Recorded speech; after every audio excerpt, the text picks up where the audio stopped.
You're listening to Drop It Like It's Pop. Drop it like it's pop. I'm Georgie Statius. And I'm Vicken Karkukli. This is where two lovers of pop culture come together, unfiltered and unedited, to analyze the biggest stories, moments, and yes, controversies the world of pop has to offer, from our very special point of view as media professionals and international event experts. I'm the PR specialist. And I'm the journalist. Join us as we agree to disagree and talk pop till we drop. Well, there's Hello no turning from your back now. future, Vicken. Hello, Georgie. I'm going to ask you a question I haven't asked before on this podcast, which is, when are you? When am I? I am 2026. When are you? Well, I am 2025. This is a first. We are not only stretching across oceans and continents, we're stretching across time zones. Yes, we are. Could this be the first podcast done over The 2 what years? podcast? The first podcast done over 2 years. It may well be. I don't know. I didn't do the research. No, When we spoke about doing this, I was like, let's pretend. Let's pretend it is. Oh, you're giving away the secrets behind the curtain. The magic. No, what I want to say, though, is that, I mean, you've been to foreign places on a holiday, New Year's Eve or New Year's Day, and I have done this a few times. People may judge me for this, but you know, you are in New Zealand or in Australia and you're sending a message to your family and you go, Happy New Year from the future, or, you know, greetings from the future. I would always go greetings from the future. Greetings from the future to you. It would be rude not to make the most of this unique thing. And in fact, I heard on the radio yesterday that there is a woman, I mean, there must be more than one, but in this tiny town that must border Queensland, the Northern Territory, and New South Wales, I guess. I should look up the map. And she was going to celebrate New Year's Eve 3 times in her town. Good on her. Absolutely. I mean, I do have to say, though, that here in France, it seems that people have gone for a very low-key celebration. As in, I was in the city today and everything felt really quiet. People were just buying some things to eat. Like there was no massive kind of shindig that seemed to be happening. I can tell you from the future, it was very similar here. Well, in my little part of the future, I'll just correct myself. She is on the border. She must be on the border of Queensland, Northern Territory, and South Australia. Just looking. Oh, well, no, actually, she could be on the border of South Australia, New South Wales and Queensland. She's on the border of somewhere and having a jolly old time with 3 New Year's Eve. 1 New Year's Eve is enough for me. I love when you say, I can tell you from the future. Oh, well, I mean, but I do like it when you say, I can tell you from the future. I hope you use that expression many times during this episode. Well, I should use an expression that my partner sent in a text to some friends of ours last night. They're enjoying New Year's in Rio de Janeiro. That's exciting. So they had messaged us to wish us a Happy New Year, even though they were 13 hours away. And he said, Happy New Year from the future. 2026 is mad.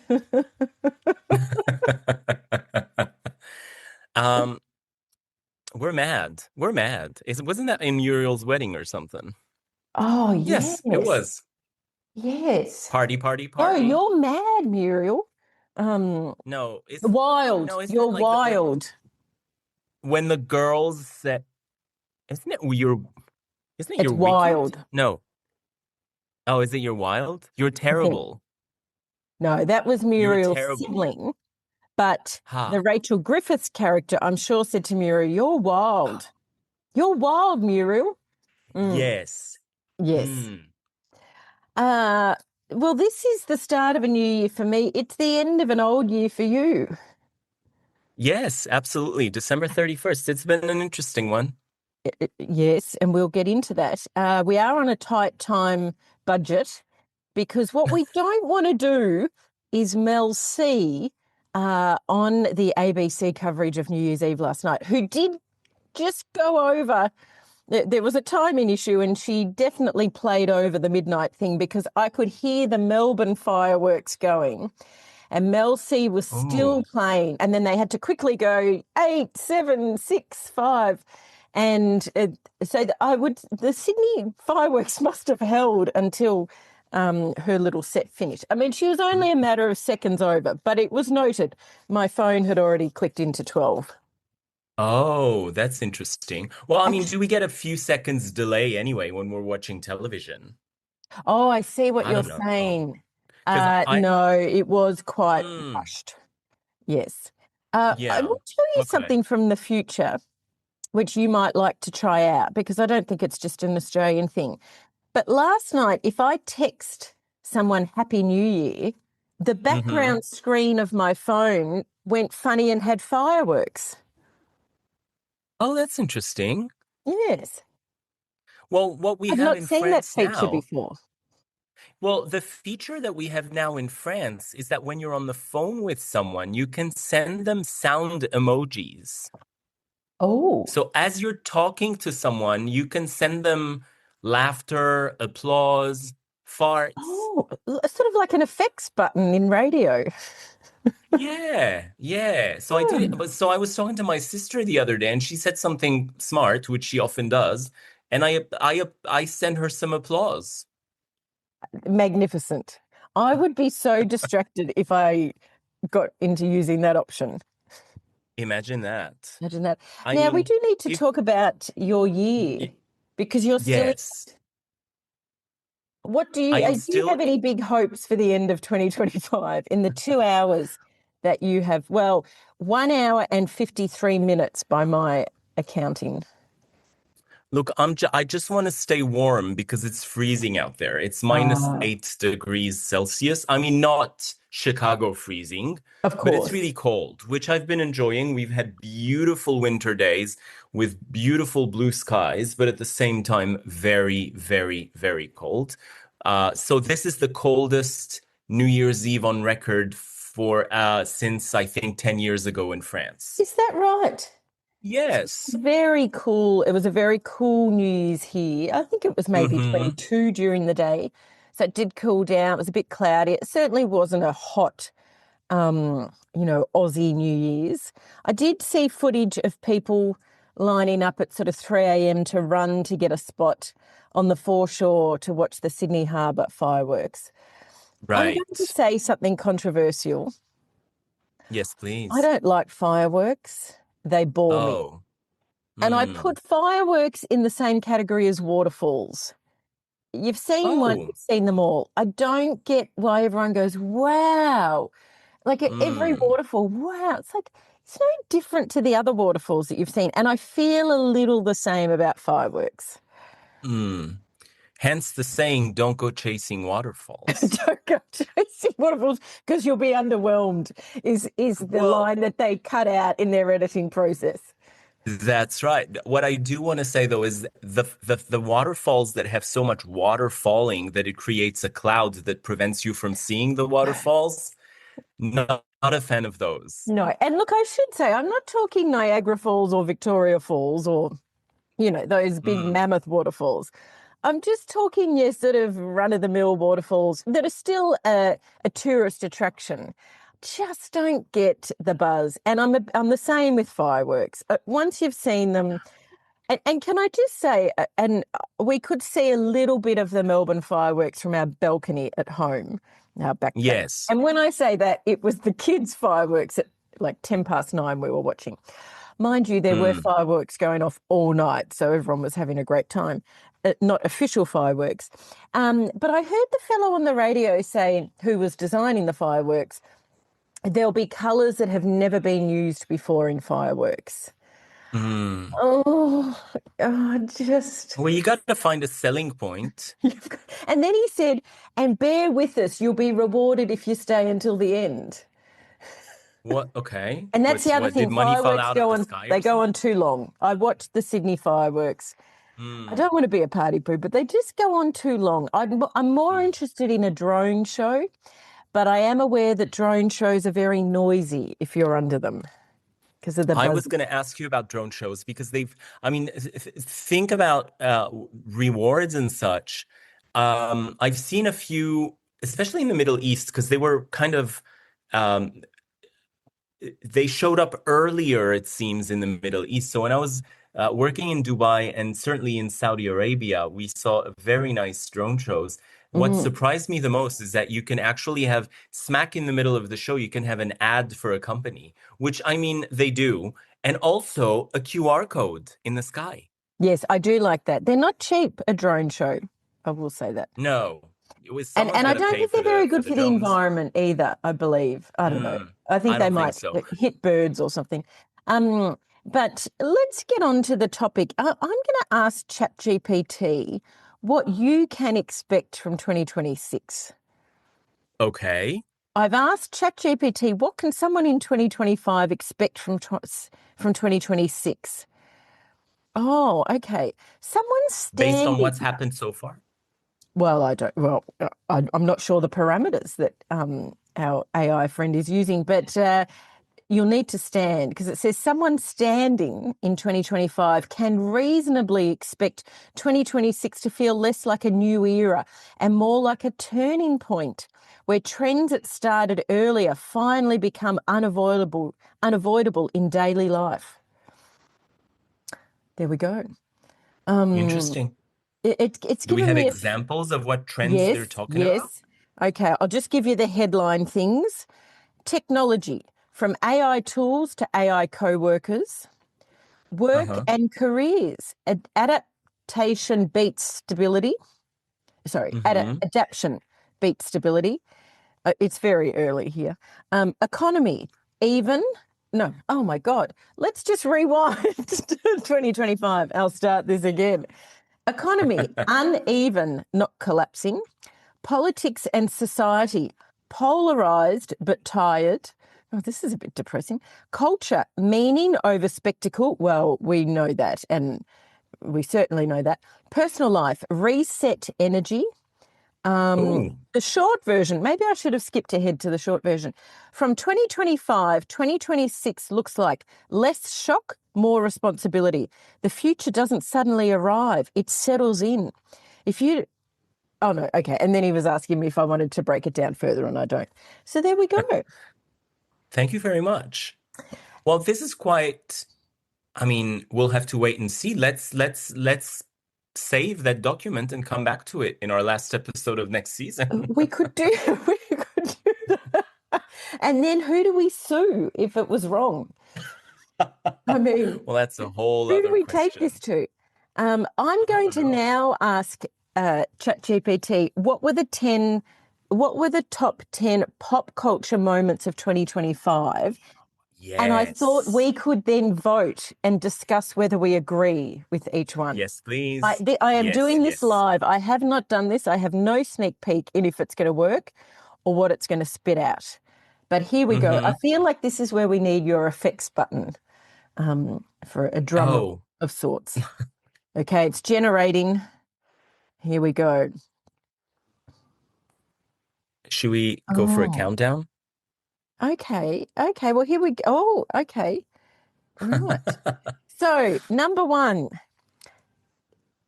Labubu craze goes global. Yes, absolutely. I don't believe Did you buy we've a talked. Labubu this year?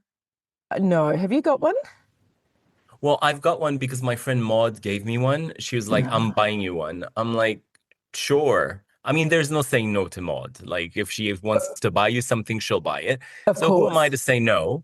There was this little kind of note going around social media going, 2025 something, but at least I didn't buy a Labubu or something. I don't know what it was. Well, I can honestly You know, say. what are those inspirational kind of things? Yes. No, I don't have one. I don't understand them. I mean, I don't really need to understand them. We do have is it Pop Smart? We have a store under the office well, almost under the office where you buy them from. And I am very intrigued with their whole strategy of, allowing about 1.5 people in the shop at a time. So the queue is always very long, which of course then creates this sense of I need to be part of this FOMO. Why are people queuing up? So I am very interested in their whole customer experience strategy. But there we go. Do you mean that they manage their store in such a way that they create the queue at the front? Absolutely. Yes. And of course, there would also be an experience in the store of, you're just one of a few at a time. So it feels very personal and curated. But, yes, there's a bakery in the suburb where I live that there is always a queue, like 20 people deep for this bakery. But you can only fit one person, basically, in the bakery at a time. So it's the same kind of thing. Which reminds me of the SNL sketch that was standing in a big fat line. And that's New Yorkers on the weekend. all they do is standing in a big fat line. So love that. I say yes to that. I can tell you about, I remember those, some stores are famous for that. Like if you think about the Louis Vuittons and the Chanels and the Hermeses of the world. Yes. Obviously those stores definitely have one such system. And I saw a video today of liquor stores in Dubai. And the lines in front of the liquor stores, because they're small. Of course. It's a dry country.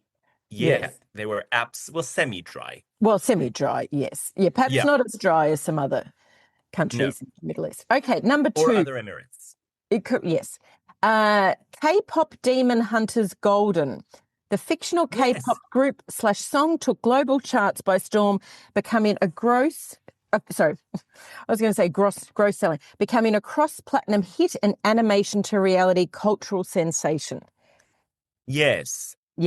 I have not seen K-pop Demon Hunters, I'm just going to say. I didn't see it either. I could have. Can we call ourselves pop cultural, obsessies if we have not seen it, I wonder? Well, you know what? I have to say, though, that I was a fan of K-pop before K-pop became global.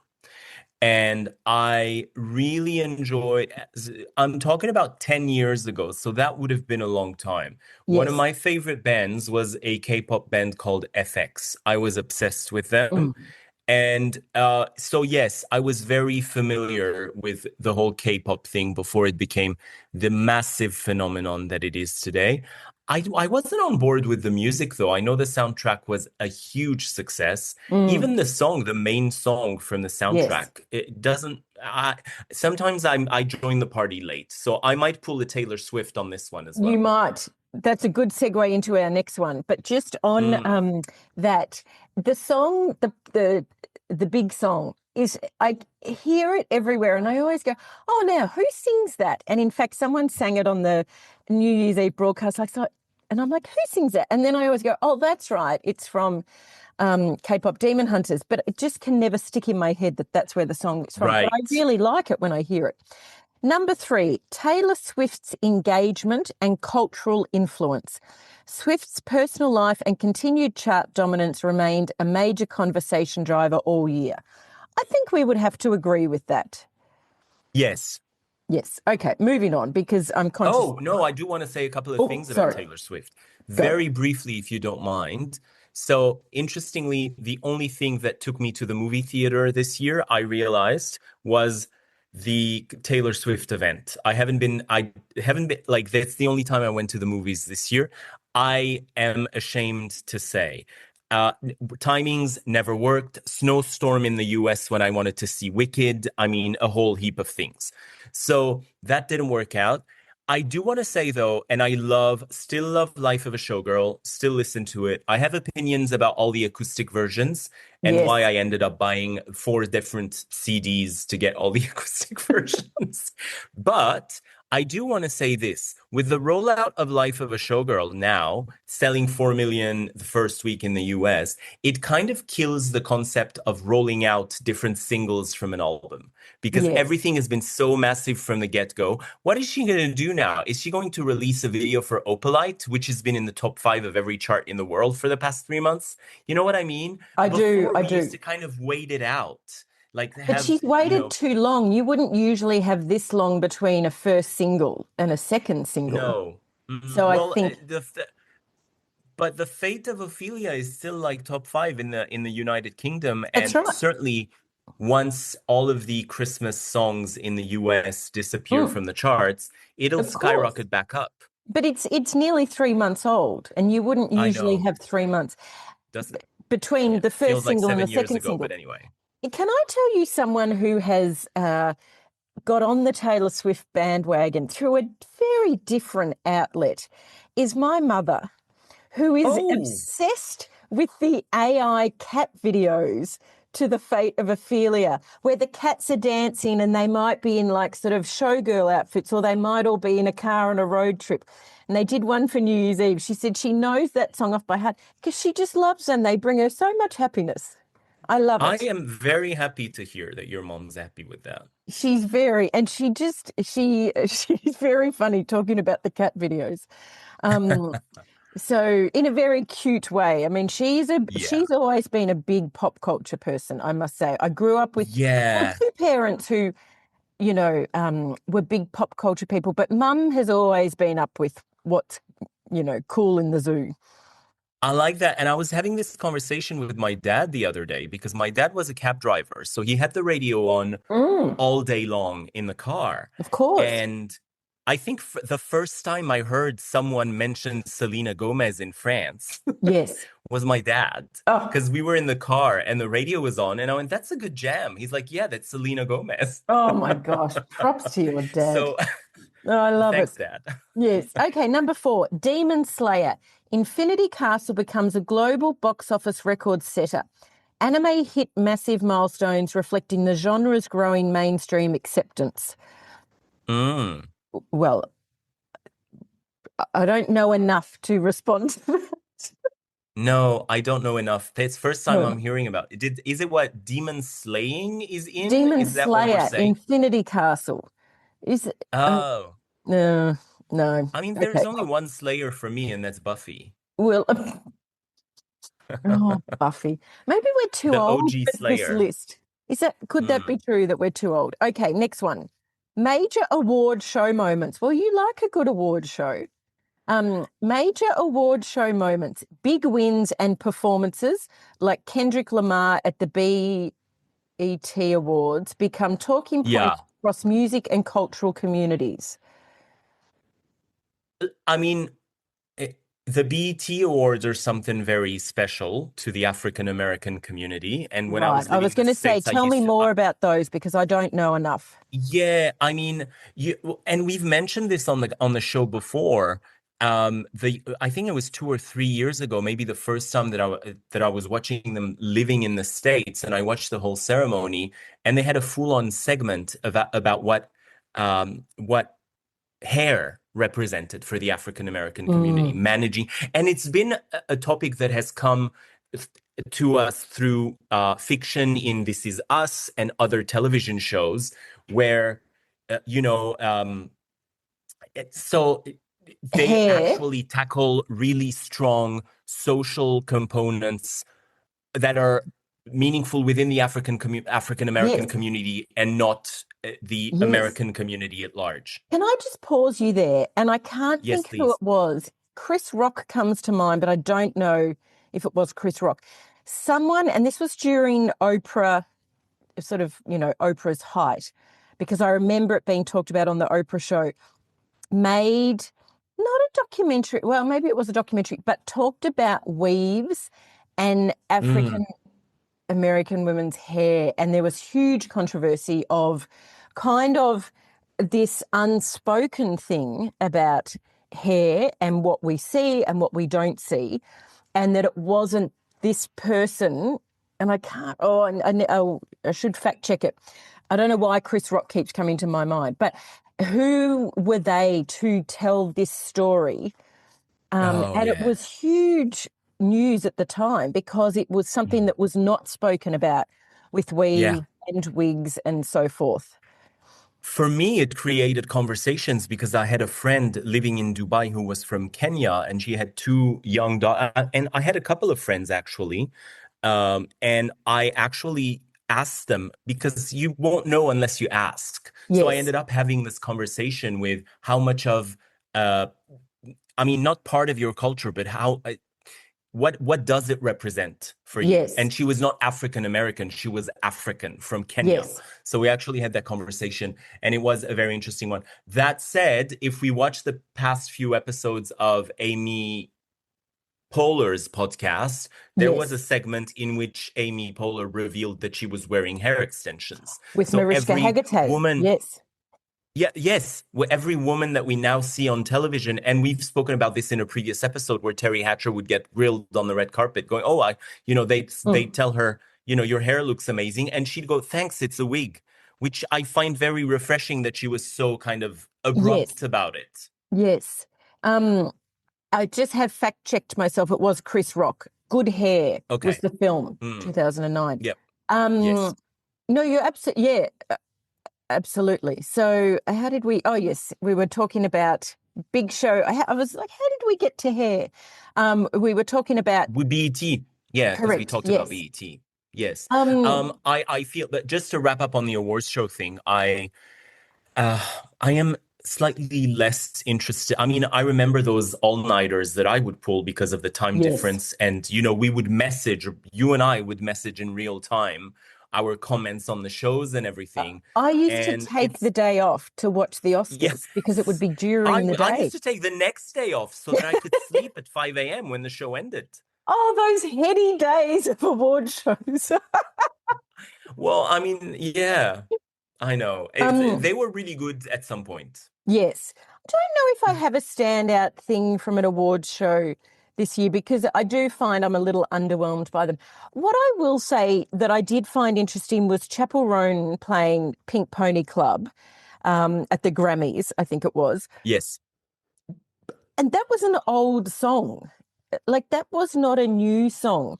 And I found that very interesting and obviously it, gave a burst of popularity to the song again. And I was kind of came on board when I saw that performance. So I found that more interesting of an artist playing not very, and obviously artists play older songs on awards show as part of a medley or a tribute, but to play just one feature song, which is not a new song, I thought was interesting. And just on Chapel, I don't know if you have seen, but Bridget Bardot passed away. Yes. Your fellow country person. And Chapel Roan, let me just read it out because now I have not done fact checking, but I am assuming that, where do I get my stuff from? Stereo Gum is telling the truth. But apparently Chapel Roan Instagrammed or tweeted about Bridget Bardot. She was my inspiration for Red Wine Supernova. Rest in peace, Ms. Bardot. And then quickly followed that up with, holy shit, I did not know all that insane shit Ms. Bardot stood for. Obs, I do not condone this. Very disappointing to learn. I mean, if she's your inspiration, you would have done your research before she died. Correct. And that's pretty much the essence of all the comments. Yeah. Yes. Yep. Read the script. Read the script. Oh, read the script. Okay, moving on. Number 6, celebrity fashion and style moments. Millie Bobby Brown's trend-setting looks and other high-profile celebrity styles influenced global fashion and streetwear. I'm going to disagree with this, and I feel this one's been phoned in a bit. Yes. I mean, really? I agree. What, this is the first time a celebrity has influenced style? Hello, Diane Keaton. Rest in peace. I mean, there's an icon we lost this year. But Annie Hall, So I disagree with that. 100. I think people are getting, I mean, I don't know if it's, maybe it's just us, but I find all of the all of the noise around fashion to have kind of become a little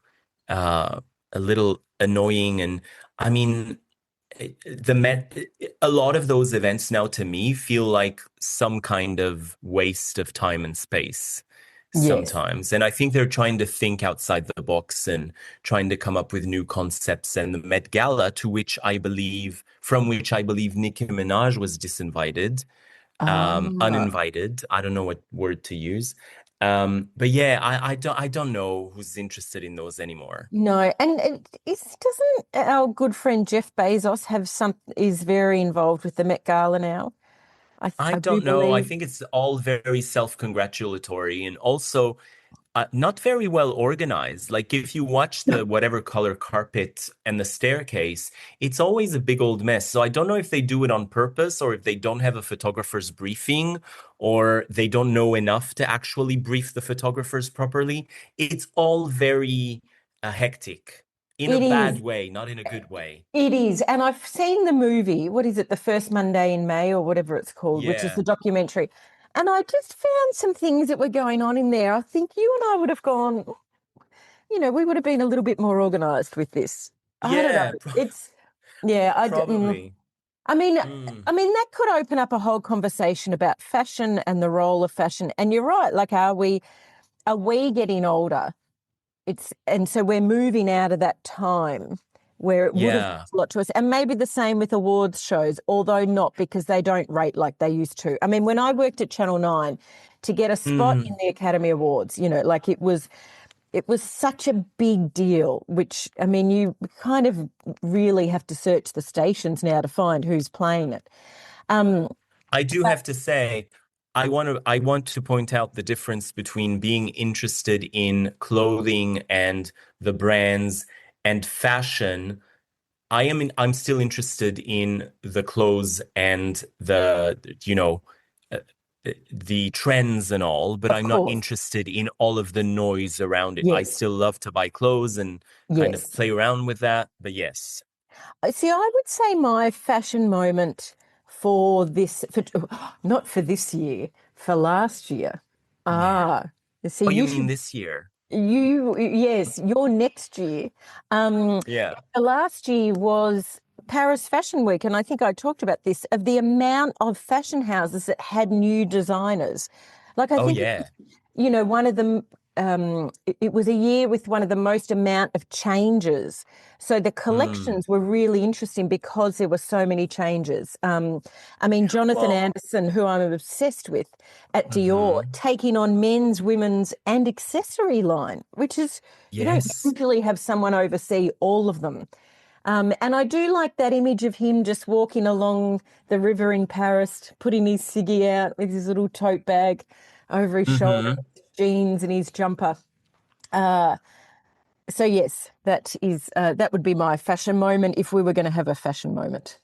Well, likewise, Mathieu Blasi for Chanel has made quite a mark with his Mm, first mm. show. And there was a backstage video of models literally crying from having been so moved by the way in which the show came together, which is rare to see because sometimes it's so hectic that you don't really know the frame No. of mind of the models, but they were all hugging each other and thanking the Oh. designer.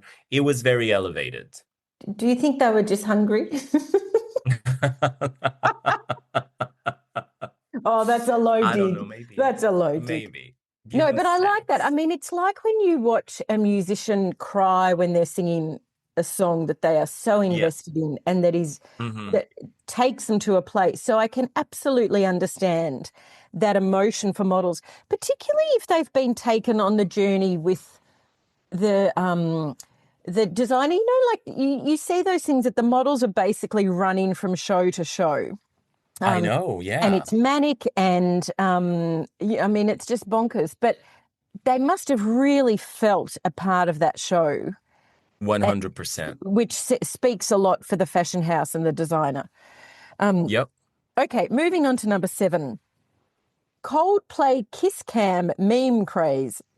A simple concert moment evolved into one of the year's most shared memes online. I think that rightly deserves to be in the top 10 pop culture moments, because I think it talks about the power of social media, our hunger for these kind of, moments in time that we don't know the couple, we don't know anything about them. We can talk about if they hadn't reacted the way they had, it wouldn't have gone viral. The one person who happened to share that footage, all of that. But it does speak to how pop culture can spread and what becomes popular for the masses.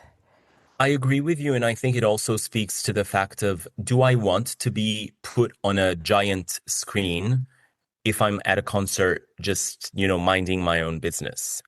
I feel, and I don't like the way in which all of those well, you know what? I went to university basketball games in the States when I was living there and everything. And I was crossing my fingers that I wouldn't end up on some kind of whatever cam that they would have on, where you have either to dance or kiss the person next to you or what. I mean, I don't, just leave me alone. I don't want to be part of that. You know what I mean? Yeah, I do. But and that's the thing, when you walk through those gates, you sign up for it, don't you? I mean, you can't have any anonymity. Kind of against your will, because Yes. either you sign up for that and you go in, or you don't and you stay out. It's not That's like they're right. giving you permission, that they're asking permission. They're just advising you that this is what's going to happen. Exactly. And if you don't want to be on the camera and you shy away from the camera, you then become the moment. Yeah, and people boo you. So I was at a concert at Melbourne Zoo years ago, and they used to do these Twilight series. So you'd sit on a big patch of grass, and you couldn't really see the animals or anything. And Missy Higgins was playing, a well-known Australian artist, and we were there with a group of friends, and she started playing, and my sister, the camera put my sister and I up on the TV, and we were like, "Hey, there we are." And then we realised they proceeded to just show couples. Okay. And it was during her song, The Special Two. So, good on us for being confused for a couple.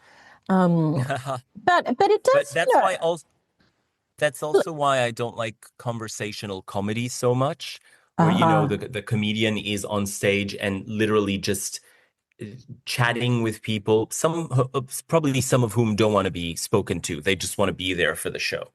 That's all I wanted to say. I'm not very sociable. But I do think if you go to a comedy show and if you know a certain comedian, you know what they're going to be like. And pretty much. And I know when I've worked at the Melbourne International Comedy Festival, like you have to put warnings up for each show, had particular warnings like, what's language? Yeah, I was going to say rude language. Language, audience participation, whatever it is. But, then you have the fake hecklers. So I remember my partner and I went to see a well-known comedian in Australia now, but at the time they were just kind of making it big. And we went to see them with my sister and another friend in a smallish bar at the comedy festival, and they were hilarious. And someone heckled during the show. We didn't hear it, but they were so funny in their response that we were like, I was crying. My partner was laughing so much he was, toppled over. My friend had no sound coming out because he was laughing so much. And so the next year, my partner and I were like, oh, we need to go and see this comedian again. And of course, we hadn't really cottoned on that comedians can repeat the same shows. It was the same show. So the show starts, and I will say, pause here to say, I've seen comedians twice in the same week and their shows being completely different. So you have comedians that completely kind of riff off the audience, and then you've got ones that are very scripted.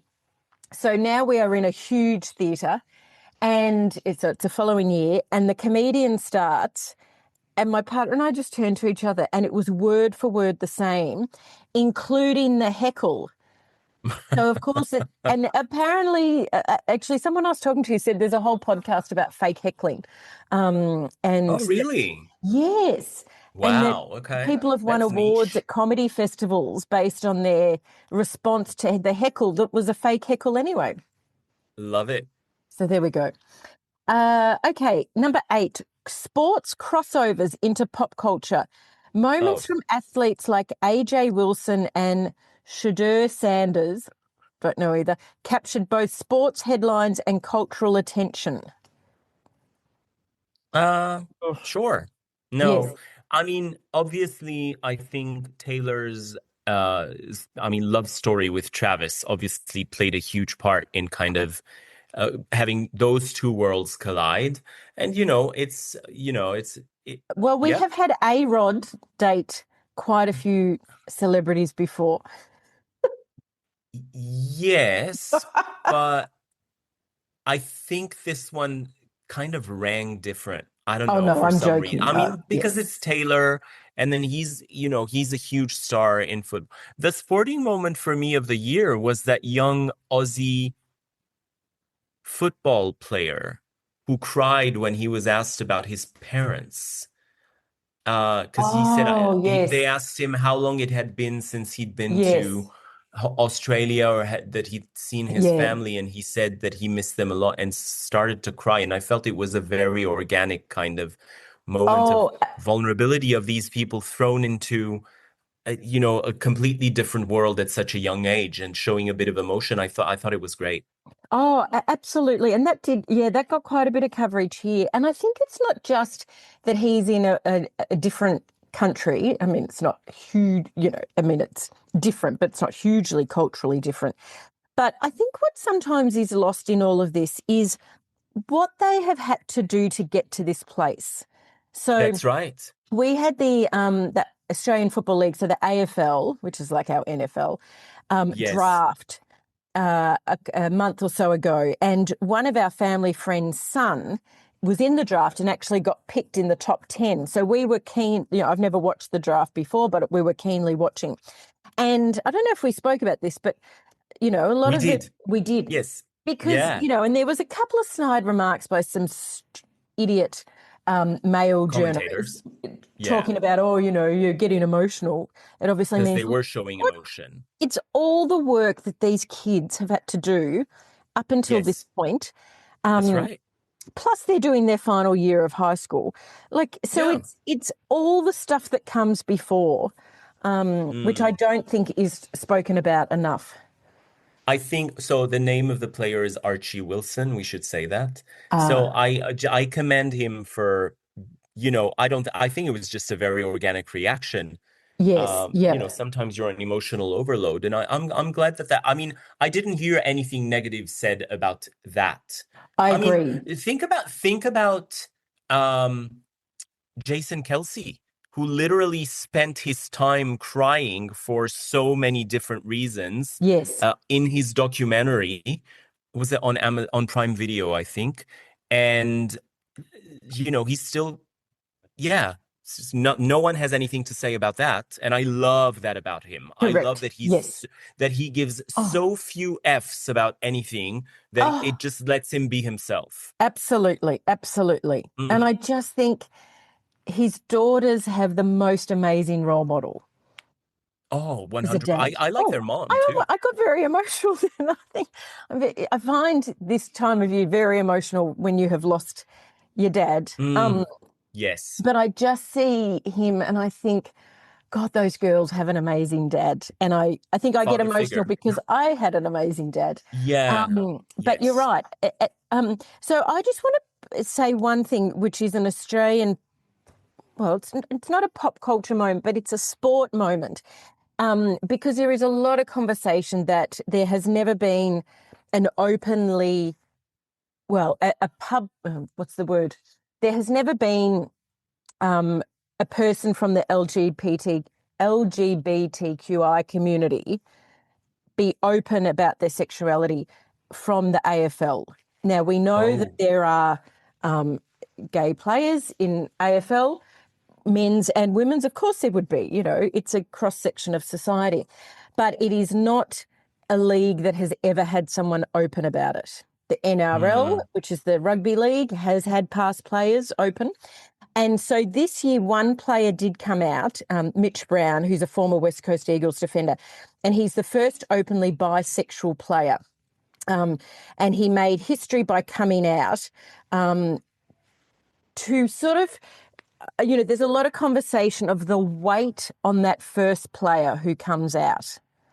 Yeah. And so, a lot of this was taking his step. It was him taking a step to create visibility and safety for other queer athletes to come out, so he could almost break that ice. I mean, that sounds like such a stupid term in the context of what a huge thing it is. And it was interesting the response that different clubs had to it. It hasn't led to any players coming out, and of course no players have to come out, but it was a hugely significant thing and easier for a past player who's not under the spotlight as much as current players. But I think it is a sad reflection on our society that there are no players that feel that it is a welcoming environment for them to be true about their sexuality. It kind of reminds me of a conversation that was happening in the pop culture world in France. Jodie Foster stars in a French film at the moment because she's bilingual.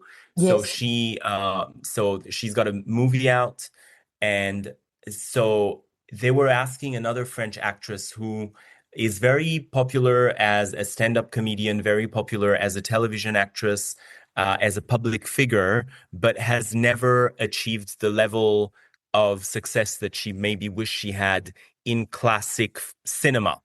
And she was talking about how she came out at a very early stage in her career and was very open, not only about her sexuality, but also open about a lot of things, like took stands for some issues, was very vocal about a lot of things.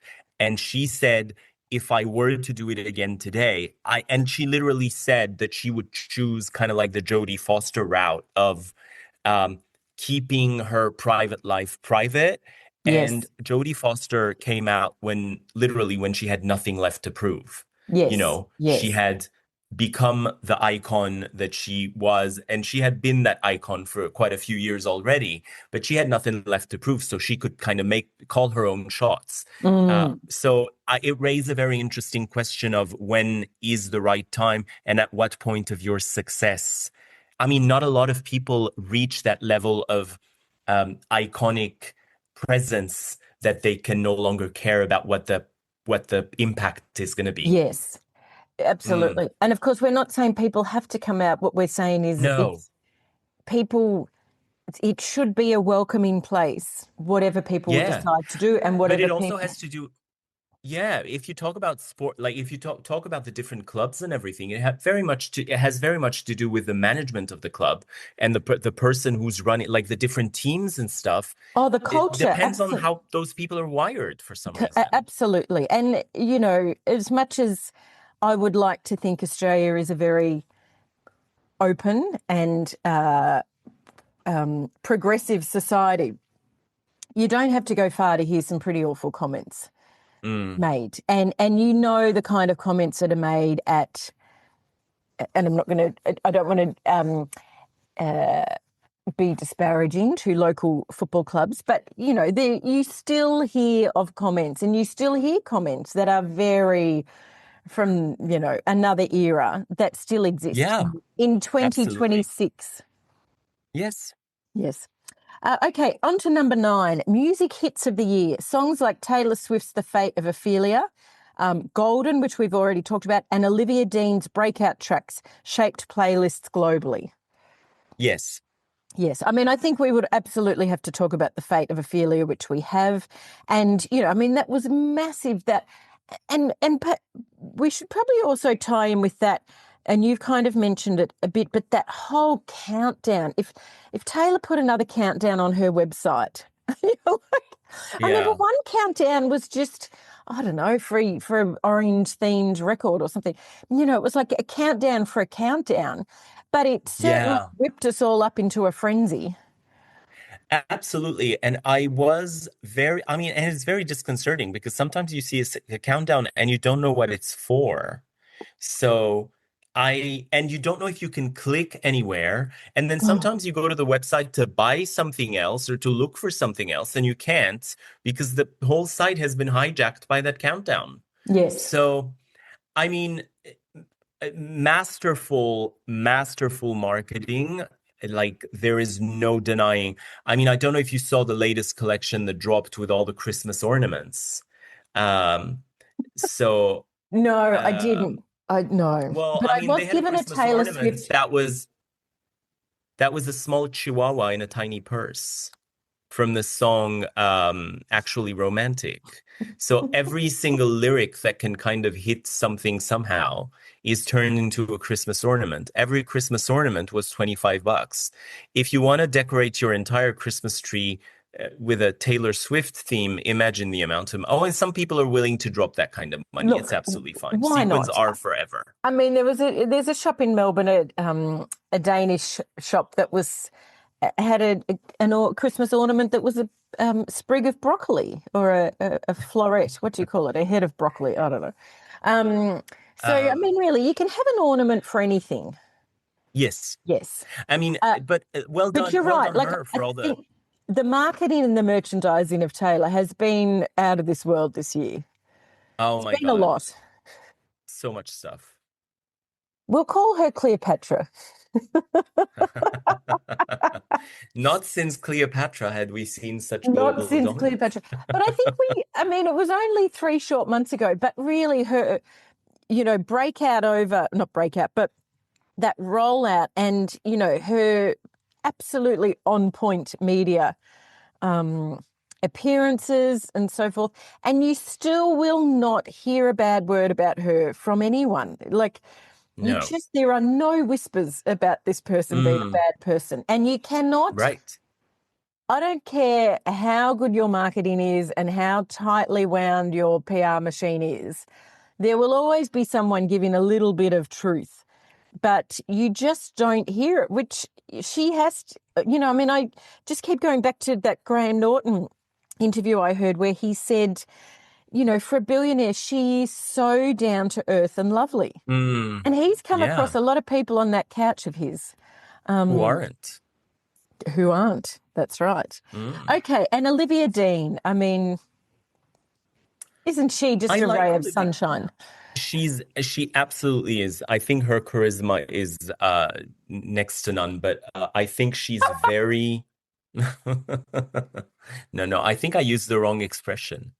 No, I'm just joking. I have not No, seen her interviewed, but I've seen her appearance on SNL, I think. And she's in no, the little gold shimmy dress and she's just no, floating around the stage. she has an aura for sure. She has a lot of charisma. Um, she hasn't picked up in France. Like she hasn't in France. It's still very kind of Okay. not a lot of people have embraced the music of Olivia Dean. We're Yes. late to some parties, but I listened to the albums. I listened to the album quite a few times. I'm not going to say that I love all of the songs like a lot, but definitely one to watch out. Yes. Perfect. We're I like putting a her. bolo on Olivia Dean, which is an expression that I heard for the. Do you know what bolo means? No. Be on the lookout. Oh. A bolo. It's just Oh. anyway. Oh. God, how old do we sound? Oh, those acronyms of It's those young people. exhausting. I do agree with you. I really love some of her songs and others I just yawn a little bit at. I Yes. did see there's a clip of her from, I guess it's from last year, singing at a Christmas concert. Mm. I should look it up actually while we're talking. And there's some very funny things around we need an Olivia Dean Christmas album. Oh yeah. Well, you know what we need? We need a Tina Arena Christmas album. Is she in the mood? Yes, it was I don't know. Westminster. It was, yes, okay. I did think this. So it was last year. I must look it up. So, see, the Princess of Wales, she's got her finger on the pulse. She had Olivia Dean perform at her Together at Christmas carol service. Very good. I highly recommend the 2025 one. I just watched it recently. And Kate Winslet. Well, it's still this year for me. It's still this year. You could still watch it. So yes, Can I say something? I looked up the definition of next to none. I used the wrong expression. I didn't mean that she had minimal charisma. I meant that she had a lot of it. So I apologize for... No, never would I say that about Olivia Dean. It did catch me off guard a little. No, I'm sorry. Sorry, Olivia. We're not editing this out, but I do feel that she's got a lot of charisma, and her stage presence is unmatched, is what I wanted to say. Okay, well then that makes more sense, because I thought, okay, maybe she's a bit of a drip off the stage. No, okay. But I think you do need to use that phrase about someone at some point during this podcast. During this episode? Okay, so the producers are telling me we haven't got much time left. No, we've only got 5 minutes. I did think it was quite a cutting remark as you just slid on into the next topic. No, I don't do that. No. You know what? Can I just say that the UK's contributions to the renewal of soul music in its widest acceptation is absolutely incredible. It's genre bending, it's race bending as well.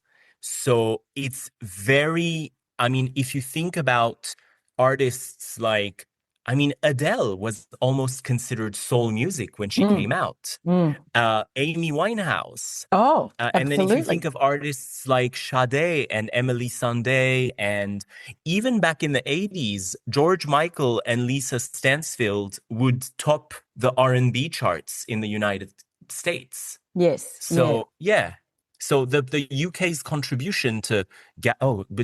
Gabrielle. Loved Gabrielle. Oh, Gabrielle. Yeah. Where would we put Terence Trent D'Arby? Oh, well, I think he goes by another name, but I do have to say that being a 10-year-old, I had a very weird, almost physical reaction to the song Sign Your Name Across My Heart. Yes. And that song would literally pierce through my heart. It was such a... it was such a meaningful song. Yes, I didn't like that song. You liked Wishing Well. Yes, I liked Dance Little Sister. I liked his duet with Desiree called Delicate. I love that song. If You Let Me Stay, that was my favourite Terence Trent D'Arby song. Yes. Yeah, I'm with you on that. Still, and Sign Your Name is my favourite. I don't know why I'm thinking of this person when we're talking about Terence Trent D'Arby, but when we're talking about UK, Joe Jackson. Did you ever get into Joe Jackson? Is she really going out with him? Look up Joe Jackson. Okay, I might. Okay, number 10. I think we're stretching with this one. Viral celebrity memes and public moments. From Justin Bieber's memorable quotes to unexpected moments from major stars, the internet created countless instant classics that kept people talking all year. Yawn. Yeah, I disagree. Yeah, that's so generic, though. It's terrible. So I'm going to go on to bonus cultural notes. So it's given us a bonus one. I have two. Massive tours and live event culture. Concert tours by major artists. Harry Styles, Taylor Swift, Lady Gaga. They're missing Oasis in there because we must say that as a massive moment. Defined live entertainment in 2025. And I'm going to pose the question. So we did have this year of these huge arena tours, or even if they weren't in arenas, they were huge. Is there going to be... is the next trend going to be more intimate things? Like, have we kind of... You don't think so? No. I don't think so. You know what? Look, I went to a few concerts this year, more than I'd been, I went to more this year than I'd been to maybe in the past 5 years combined. and I went to see Kylie Minogue and I went to see Dua Lipa. I have to say, I mean, Kylie Minogue, what a year she's had. What It's are you? Actually, we absolutely should have mentioned bonkers. her. I feel like this is Well, crazy. she's one of mine. So Yeah, I'm sorry. putting her, like, she's one of my top 2 cultural moments. How, I mean, how could we have anticipated in 2024 that Kylie would end up having a bigger, even bigger 2025? Like, it's beyond anything that as a fan, Yes. I would have possibly imagined. She got her first Christmas #1 in the UK the week that, well, a week or so before her debut single in the UK, I Should Be So Lucky, turned 38. Can you imagine? So can I just, so Kylie's 57. Now, regardless of gender, which other artist at 57 is having their biggest years? No You one. know, like this isn't about a female at 57. No, this is about no, any no one. artist at No. 57 having, And like, just continuing to be bigger and better. well, and time being this bullshit elastic concept of, you know, I keep going back to Cher was younger than Cher when Believe came out. Yes. Cher was younger than Kylie Minogue when Padam Padam came out. You know what I mean? Yeah, so right. that kind of puts the whole thing into perspective, because we were younger when Cher hit hard, like Yes. that massive hit with Believe. So she felt older to us. But if you look at Kylie today, she sold out Madison Square Garden for 2 nights. Yeah. I mean, every single month of the year, something happens that made you think, what, like, just wow. Yes. And then going back to your initial question of, are tours going to get smaller? She was asked whether she was thinking of doing an Eras like tour to celebrate, because it's going to be 40 years to Yes. celebrate 40 years in the biz. And when she says we're thinking about it, it means that it's happening. She did the same Yeah. thing for the Las Vegas residency. So yeah, how many eras are we going to have? Well, I'm going to say for next year, being my 2027, I think there is going to be a kickback and have more intimate things. I think I do think, well, the trend with events is more intimate, authentic, away from the big. I do think the kickback from these big arena tours is that we're going to go into really small, stripped back tours. Maybe not in 2026, but I think in 2027. We can revisit that going to happen? 27 and see if I was But right. consider, if you think about, we're probably going to get a reunion tour from the Spice Girls and all that stuff. I don't know, but is that ever going to happen in a small arena or in a smaller venue? I don't know. No, I mean, look I'm at not Madonna. saying everyone is going to be small, but I do think we're going to get this. Yeah, I don't think the trend is just going to stay at arena tours. I think people are going to want more stripped back kind of shows. All right. With no kiss cams. With no kiss cams. And I was just trying to think, what was your saying about Olivia Dean? She has no charisma. Next to none. Yes. Look, I say the same for Kylie. Kylie has next to none charisma. No, she was amazing. Do you know what I like about last year for Kylie and the year before, being 2024? Is not only watching her just continue to have success and increased success, but it's the joy that it brings everyone. Everyone is, and I'm not saying Kylie's an underdog or that she needs to be cheered on. You know, I mean, she's a fairly privileged person. You know, she's a white woman from a fairly privileged background and, you know, has done very well for herself. But so I'm not saying this in a condescending way, but I love the joy that her success brings people. Yeah. And everyone is just so happy to see her just doing so well. And then, of course, you've got everyone I know who went to a Kylie Minogue concert just talks about the joy and the happiness and the atmosphere and culture at these concerts. I can still feel it. Feel it. And I mean, she's your fellow Melburnian. So, Correct. you know, Yes. there's that added layer of of pride, I'm assuming. But I She have has been to my partner's house. There we go. Oh, Yes. oh, Oh, yes, I that's don't think I've interesting. told you there's quite a direct No. connection between my partner and the Minogues. Oh, I'll tell you are off we? air.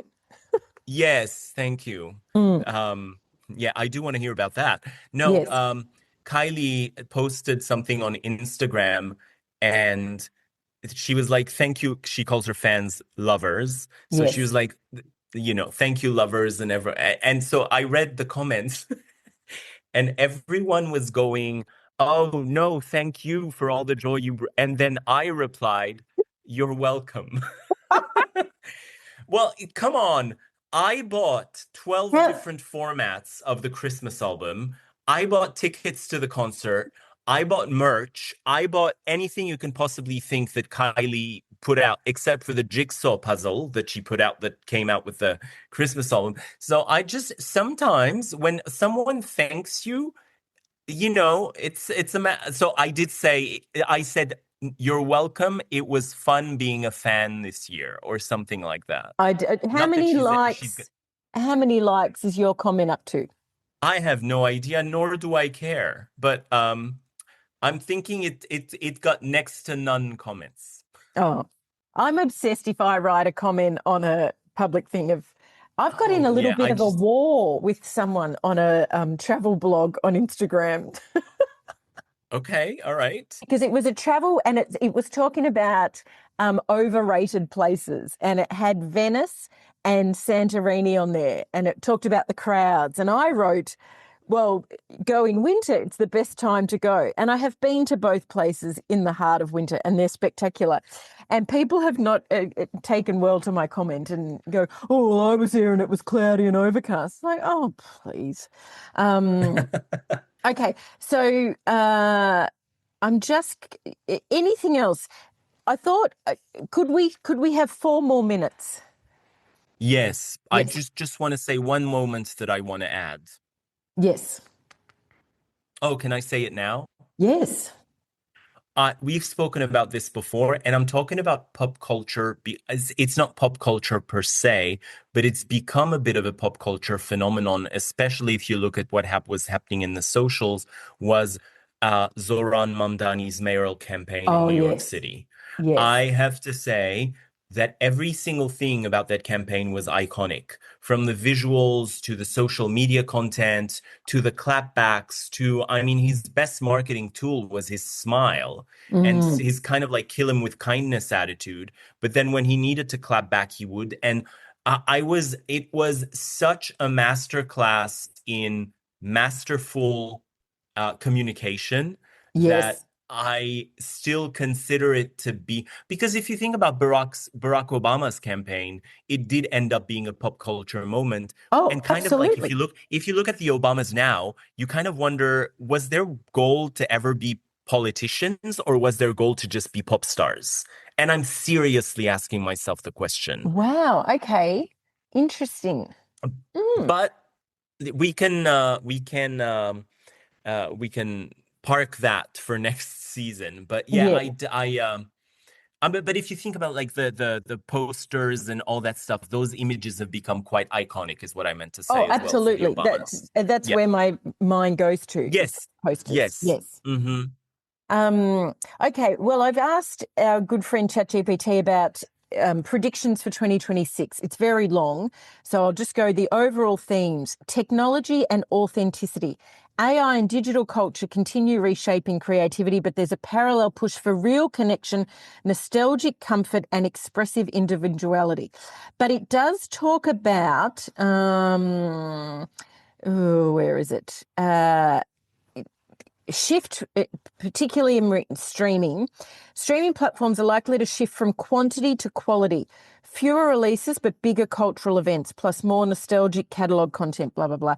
One thing we haven't talked about is the streaming consolidation, which obviously is huge news in America at the moment about, media ownership and all of that kind of thing. And Jared Kushner's involvement in that, which I can't even take it on. Well, But, there is a lot around, people want that authenticity. over these kind of big moments.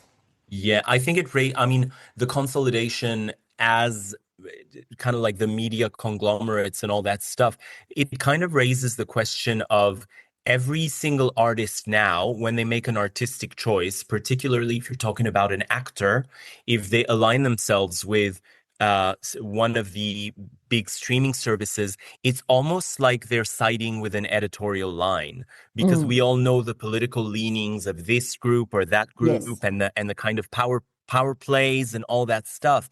So I'm thinking sometimes how, as let's say a comedian or an actor, you navigate the difficulty of aligning with a bigger institution when you're just doing your bit of the work, which is putting out a TV series or a film or musical content, is how do you cope with being associated Uh, with those entities?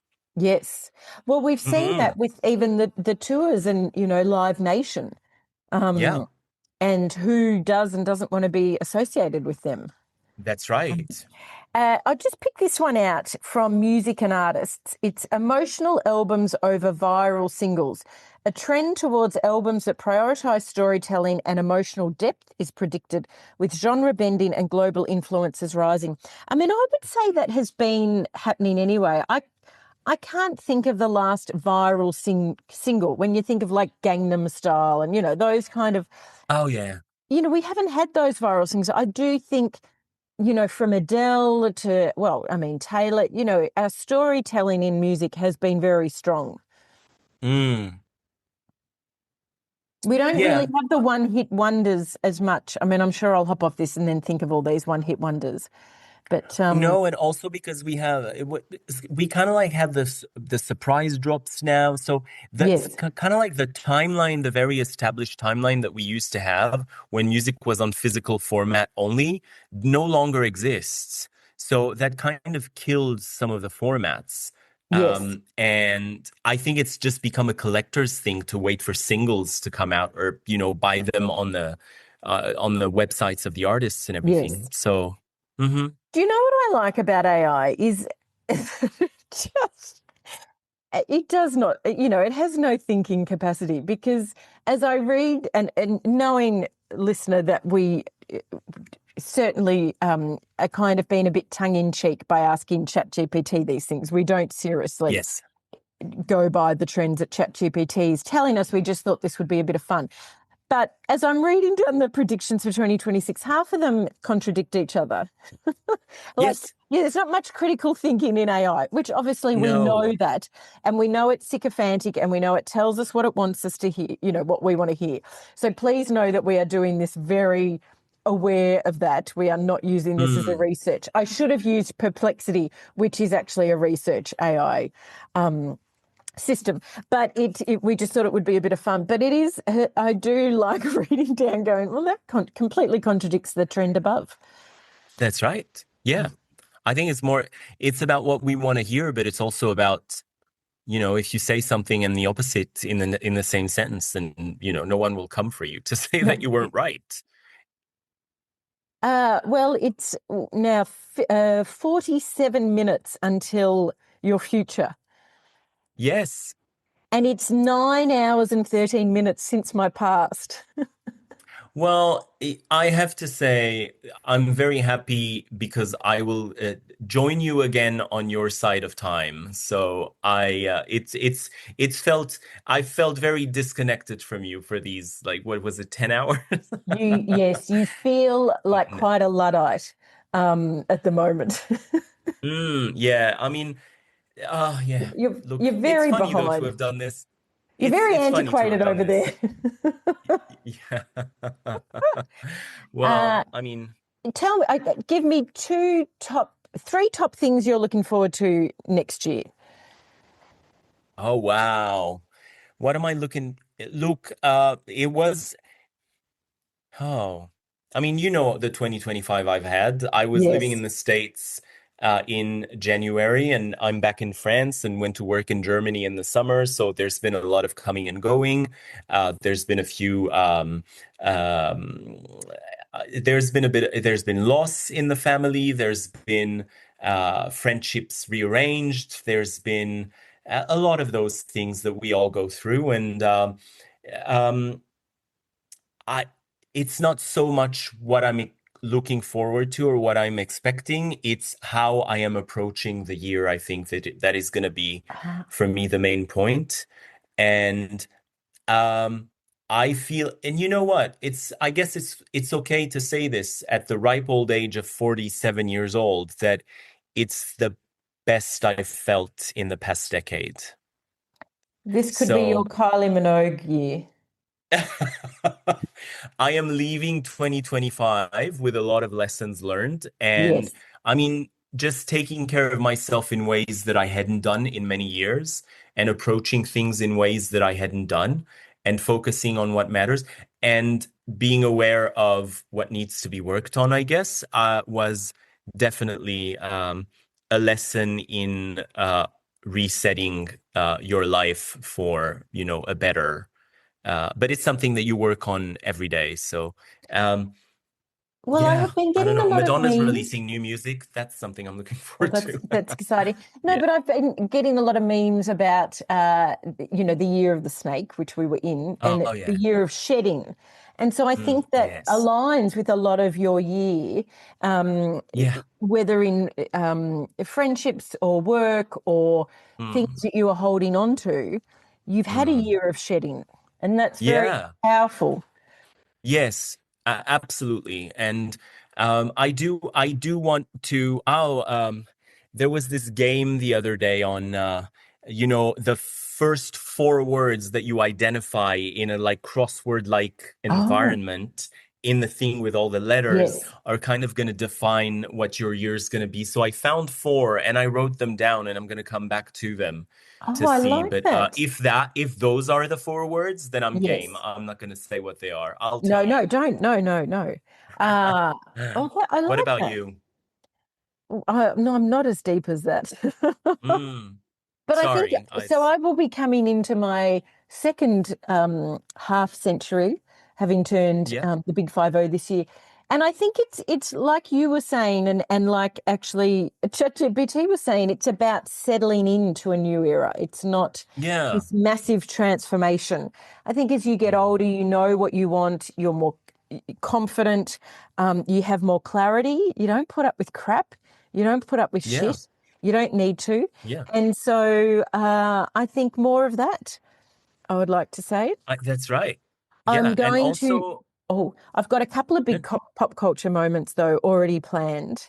Um, so I'm going to see Phantom of the Opera on Sydney Harbour, where they perform oh, it like on a floating stage with yeah. backdrop. So I'm looking forward to that.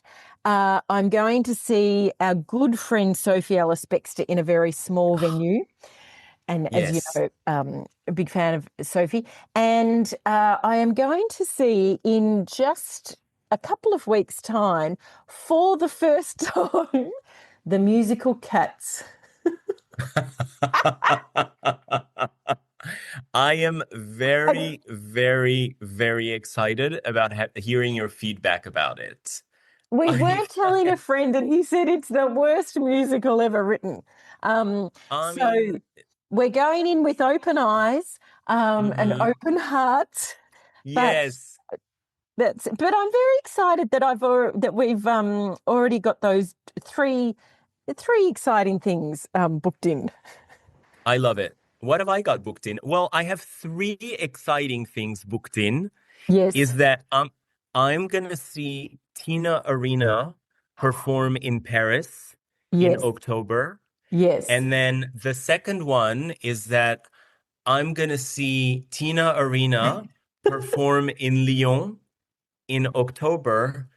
And the third one is I'm going to see Tina Arena perform in Toulouse in October. What do we do? I think we're going to need Imagine if she reporting. has the same heckler every night. Well, we know Tina likes to get a little feisty with her audience. So I know. There could be a moment. I feel like we need some live reporting on the ground as you chase Tina. I mean, can you catch a ride on the tour bus? I would think love we to need to do that. investigate. Should we do, like, I'm a journalist, so we could do some like live hard-hitting journalism Yes. of, Tina Arena on tour in France. I would like that. And it will be interesting to see the difference in the 3 shows. Yes. And Yes. another fellow Melburnian as well. So I am Absolutely. keen to pass any message that you might have for her. I thank you for that. Now, I'm just trying to think, I feel like I should have more exciting things to talk about for 2026. But you know what? I'm just going to let 2026 work its magic. I'm not going to go in with big New Year's resolutions or, No. it's just, I'm going to let 2026 settle in. And, starting with cats. Oh, I'm going to a 5 a.m. silent disco on Elwood Beach in a week or so. So I'm looking forward to that. I have got right into my silent discos. But yes, and do you know what I would like to try and predict for this year or next year? Is you and I seeing another West End show. Oh. Imagine. Yes. Just going to put that out there. Yes. Absolutely. Yes. Yeah. Will it be as good as The Devil Wears Prada? Oh, I don't know. I mean, is Cat still running? Well, cats are running, but I don't know where Could they're Olivia running to. Dean get some charisma? Could we go and see her? No, I'm sorry. I used the wrong. I'm not a native speaker. No, I know. I'm in jest because it was just so cutting. I was like, oh, okay, we'll keep moving. No. No. See, that would be interesting. I can't see Olivia Dean doing a big arena tour. She needs to do intimate shows. I'm just saying. Yeah. Yes. Well, I think that's it. We've got the Super Bowl coming up with who's doing Bunny. Bad Bunny. I went to say Bad Bunny and then it sounded wrong. And there's a lot to we'll unpack a lot during that because obviously Spanish. Some people are not happy with it. Some people aren't happy. And I love that people aren't happy. So on that note, you are getting close to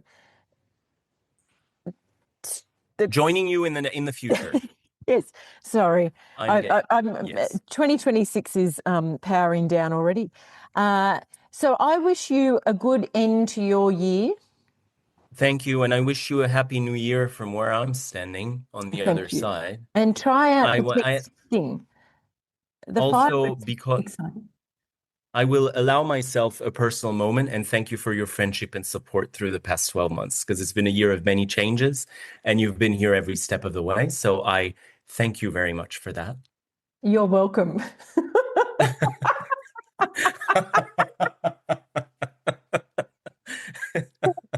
And yes. I thank you too. I mean, I'll get emotional, so I will need to just end it on there. No, same. I stopped when I knew that I needed to. Well, until next year. Yes, but by the way, we should tell people this was our season finale. This is our season finale. Don't come back for more, people. Sorry, we're leaving you on a cliffhanger. Bye. Bye. Happy New Year. This has been Drop It Like It's Pop. Be sure to follow us on our Instagram page @DropLikeIt'sPop to have access to our latest episodes and playlists. Until next time.